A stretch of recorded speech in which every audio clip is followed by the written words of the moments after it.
So in our last episode, we fought a duo outside the Wraith Room, looted up some valuables, and found some small upgrades for our wizard. This time, we're entering the player market to practice some capitalism with some trust fund archer players to fund our shopping spree for a budget gear raid this time around. Now that we have some gold from our starter gear raid, we can hunt for some budget gear and be able to afford to bring a nice amount of meds to help us out in the next raid. If you want to know what happened in the previous episode, link in the description below. We snag some leggings, a comfy robe, a quite nice spellbook for some light reading, and we jump into the match. The total cost of our upgrades cost us only 116 gold and netted us a total of +3 knowledge, +2 willpower, and +1 to our other attributes.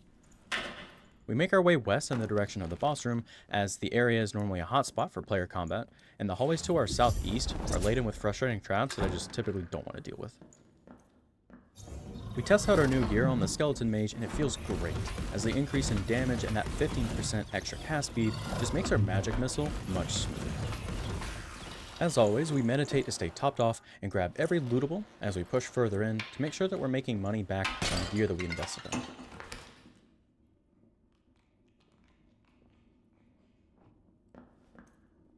We pause here as I hear faint sounds and can't really tell if it's the skeletons in the boss room roaming around or enemy players. What do you think that you hear?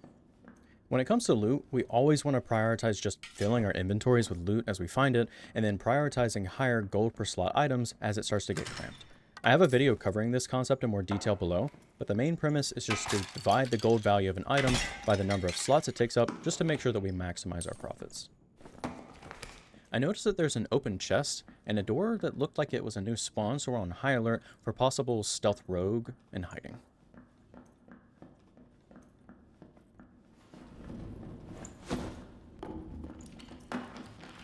We hear a skeleton get aggroed, and then a door opening follows. We can hear the sound moving from right to left, so we just head down the hallway to try to head them off. Enemy spotted. We know that we're dealing with a rogue, so we give ourselves a safety cushion with a blue pot just in case we get ambushed out of stealth as we approach.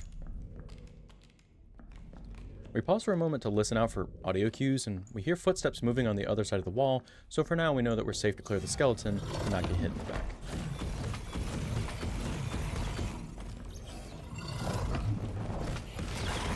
It actually surprised me that he got past us to the door without us hearing him, so we strayed past the corner here just to avoid any possible throwing dagger damage while we prepped our fireball.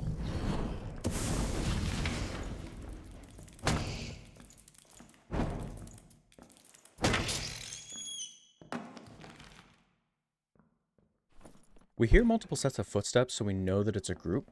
It sounds like they're walking the same path the rogue took, so we're going to move forward and open the door to allow for some invisible plays to take the initiative. The mummy spider followed me, so I tried cloaking to push the aggro back onto the enemies, but since it stood still, I figured they weren't close enough to me, so I just decloaked and took care of it before burning another slot for invis.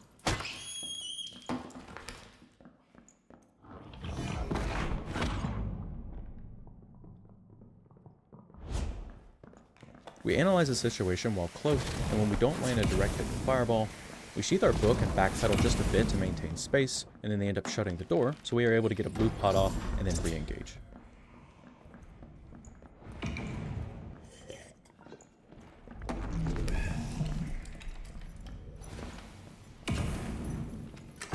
We know there's a fighter to our immediate left, so we let the barb flee and then just go for a hit on the fighter.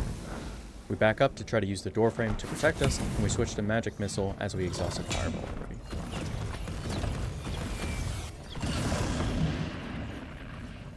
Dude, that magic missile was on a mission. He wanted that man dead.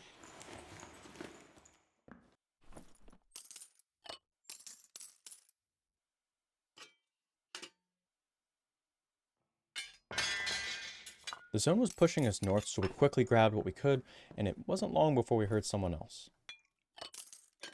We do a self-check of our meds and our spell slot status to keep our situational awareness up as we continue onwards, because we don't want to end up trying to cast something that we're out of.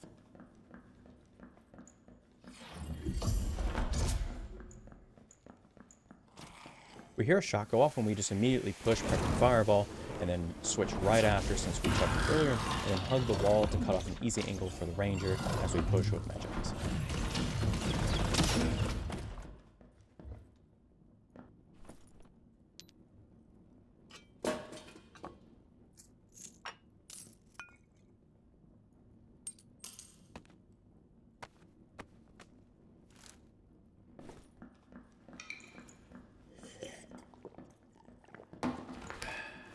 At this point in the raid, I was pretty satisfied with the fights that I had cleared through and the amount of loot that was in my pockets, and so my main focus became just getting to zone, finding a blue portal, to take me back to that sweet tavern music.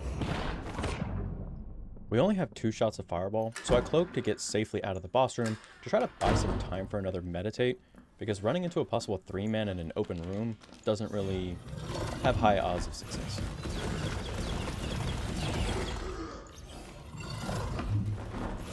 Meditate's coming up shortly, so we just burn through Magic Missile to prevent any poison clouds from building up around us from the zombies.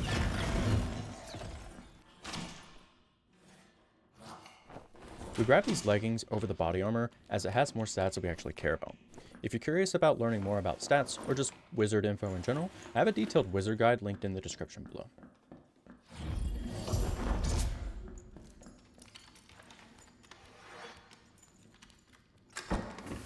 Since we hear them prepping potions, we push to try to dish out some damage while they're stuck in an ambush.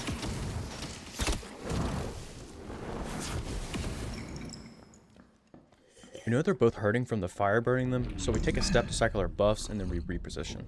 We know the ranger's triple shot is down, and so the fighter is going to be the priority to take out first.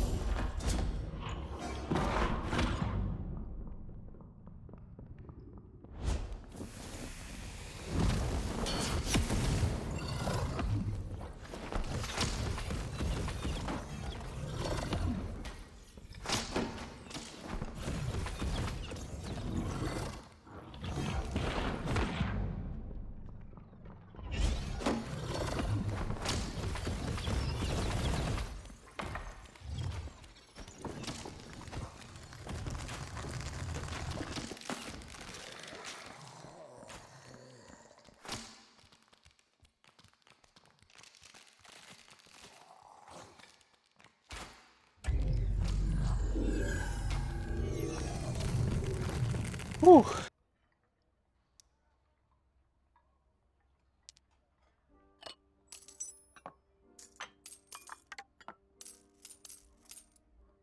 Oh yeah. If you enjoyed this budget gear run, the next longer video is going to be a high budget solo run, so if that interests you, don't forget to hit the bell so you don't miss out. Thank you for watching, and I'll see you all in the next one. Cheers.